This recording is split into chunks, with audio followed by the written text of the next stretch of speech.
बराबर। હું હવે તમને ऐसी बिलाड़ियों के हर कोई अलग अलग काम कर रही છે उसमें એક રાજા હતી આ વિચાર પરથી એક પૂરી અને સુંદર વાર્તા લખી આપું છું શરૂઆતથી અંત સુધી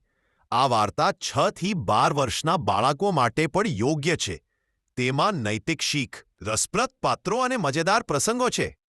બિલાડી રાજા અને તેની અજબ રિયાસત એકવારની વાત છે એક હરિયાળું જંગલ હતું તેમાં એક નાનું રાજ હતું જેને લોકો બિલાડીપુર કહેતા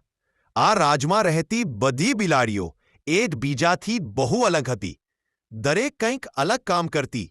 કોઈ બિલાડી દૂધ લાવતી કોઈ માછલી પકડતી કોઈ કપડાં સીવતી કોઈ ફૂલ ઉગાડતી અને કોઈ તો આખો દિવસ સંગીત ગાતી